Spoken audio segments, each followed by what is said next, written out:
Damos início a mais um programa Anatomia do Poder, programa que vai todo domingo ao lar dos brasileiros de todos os estados do Brasil para discutir o que é o poder através das pessoas que o exercem.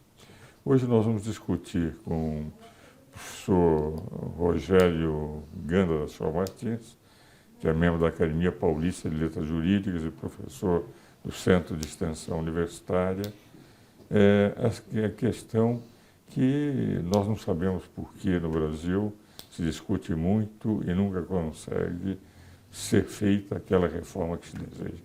Vamos falar sobre a reforma tributária. O senhor Rogério é especialista em direito tributário, tem diversos livros escritos sobre direito tributário e nós estamos com os projetos aí.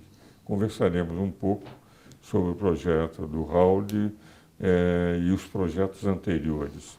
Só para facilitar aos nossos telespectadores, o deputado Raul, que foi nomeado pelo Congresso Nacional como relator do projeto de reforma tributária, depois de Sandro Mabel e em diversas outras legislaturas terem sido também convidados para serem relatores, ele pretende simplificar de início através da Constituição, compactando tributos, para não termos uma multiplicação de tributos sobre o mesmo fato gerador, e mais do que isso, pretendendo fazer com que o ICMS, que gera a grande guerra fiscal, que o ICMS tenha uma legislação única federal, muito mais ampla do que aquela da Lei Complementar 87, e com isso os estados teriam capacidade de arrecadação, mas haveria uma legislação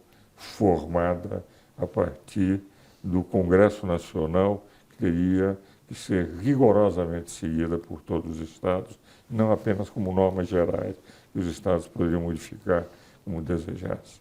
Vamos conversar sobre esse projeto. Meu caro Rogério, que também é meu filho, o que também me traz um grande prazer de tê-lo no programa, mais uma vez, é a segunda vez que vem ao programa, nós vamos discutir esse problema da reforma tributária. Perfeito. Eu gostaria de saber como você vê, no momento, a reforma tributária.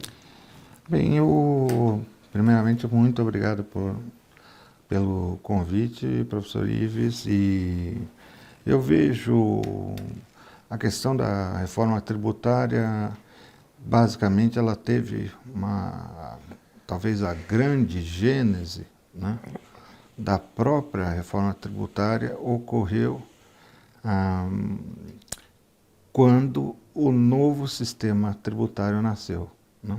Nós tivemos na Constituição de 88 a criação, né? Viemos de uma Constituição de 67, né? A qual foi emendada em 69, que, de certa forma, tinha um modelo tributário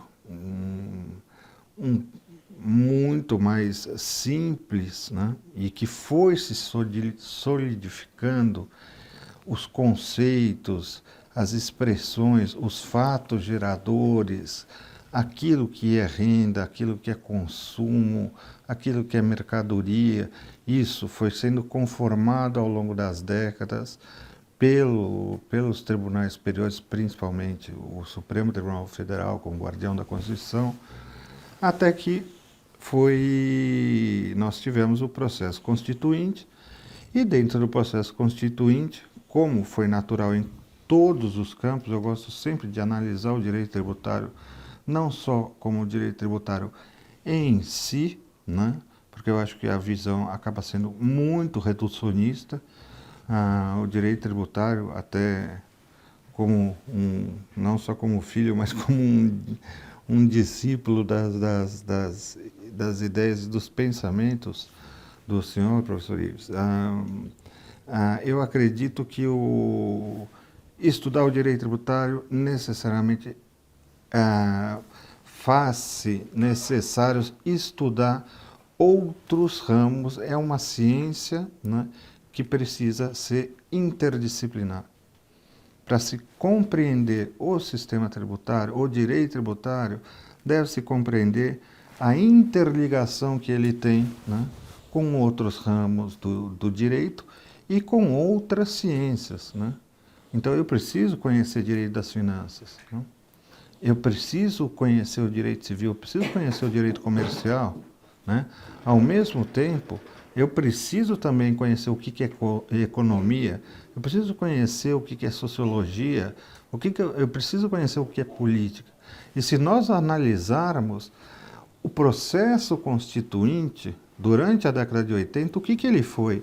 Nada mais foi, se nós pudéssemos resumir, nada mais foi do que todo um caminho que já havia sendo trilhado desde o final da década de 70, com a lei de anistia e todo aquele processo de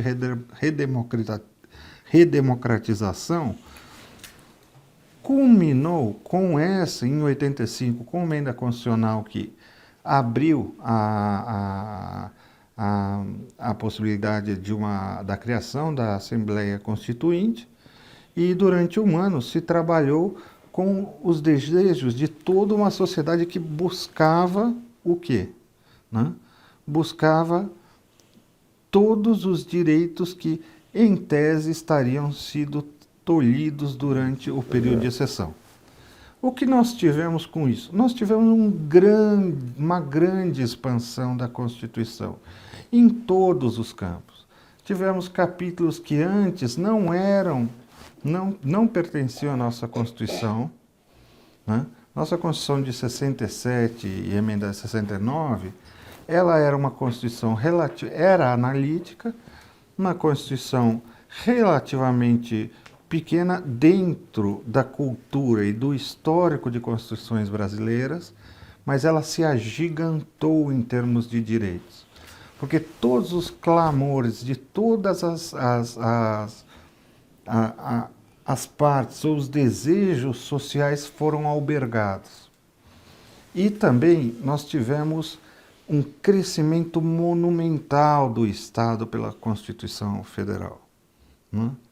E todo esse movimento, esse vetor de crescimento de direitos ou crescimento normativo da Constituição de 88, o direito tributário não fugiu à regra. E que nós tivemos, em 88, nós tivemos a criação do maior sistema tributário constitucional do mundo.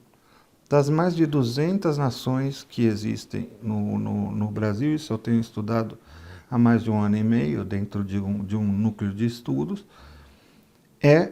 o sistema constitucional, maior sistema constitucional tributário que existe nos países. Você não encontra nenhum país que tenha um número de dispositivos constitucionais. Assim. Né? E é lógico que isso vai gerar o quê? Se eu estou trabalhando com tributos, né, necessariamente eu vou ter uma parte de direito financeiro extremamente complexa também, né?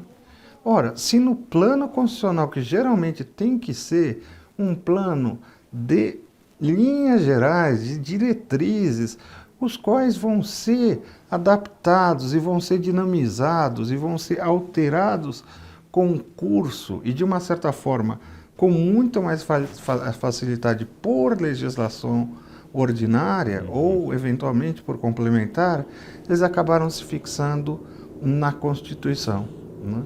Então, hoje, e após isso, o que aconteceu? A partir de 88, o que nós tivemos? Eu diria que o próprio sistema tributário em si, ele nasceu complexo, né? Ele já nasceu, né, em 5 de outubro com uma necessidade de ser reformado. Isso com plena ciência, e o senhor, o professor Ives, que já que apresentou um dos projetos para tentar reduzir ou para, assim, de uma certa forma, colocar naquele enorme texto que foi aprovado em 88, tentar, de uma certa forma, fazer com que esse ovo da galinha nascesse de uma forma, não fosse um ovo de avestruz, né, talvez, ou algo um pouco menor, para poder ser trabalhado, O senhor sabe das agruras que teve Agora, durante esse processo, né? Agora, Rogério, nós vamos discutir isso no segundo bloco, mas naquele processo do sistema tributário, o que saiu da da subcomissão de tributos, foi um processo adequado. Eu participei, inclusive, de audiência Sim. pública e assessorei o Dornelles e o Mussademes. Se nós analisarmos os artigos 145 a 149, os artigos estão bem colocados. Para ser que o 149 ele foi depois, digamos, mutilado, depois ele, enfim, foi deformado, desfigurado com as emendas posteriores. Mas na ideia inicial de ter 3 princípios lá, da capacidade contributiva, das espécies tributárias da lei complementar, inclusive aquele especialmente que eu coloquei na Constituição, salvou o Código Tributário Nacional. Quando o Dornelles me mandou o processo e disse lei complementar disporá sobre algumas hipóteses para o Código Tributário, eu liguei para o Dornelles, ele tinha me mandado o texto aprovado. Disse, Dornelles, vocês acabam de fulminar metade do Código Tributário Nacional. Eu disse, por quê? Porque pôs como números clausos. E daí ele me disse, o que você sugere? Isso já foi aprovado. Disse, faça aqui um problema de redação, já que não foi a intenção de vocês fazerem isso. Coloque especialmente sobre e torne os números clausos numa lista exemplificativa. Eu disse, ótima ideia. Colocou e com isso salvei o Código Tributário. Nós fizemos até um programa do Ferreira Neto contando. Eu considero que o problema maior da Constituição, nós estamos terminando esse bloco, decorreu da parte da necessidade do erário de conseguir, eles foram deformando. Nenhum dos projetos de lei de reforma ocorreu. Agora, reformas pontuais para solucionar problemas de receita é que desfiguraram o sistema. Vamos continuar discutindo isso no segundo bloco?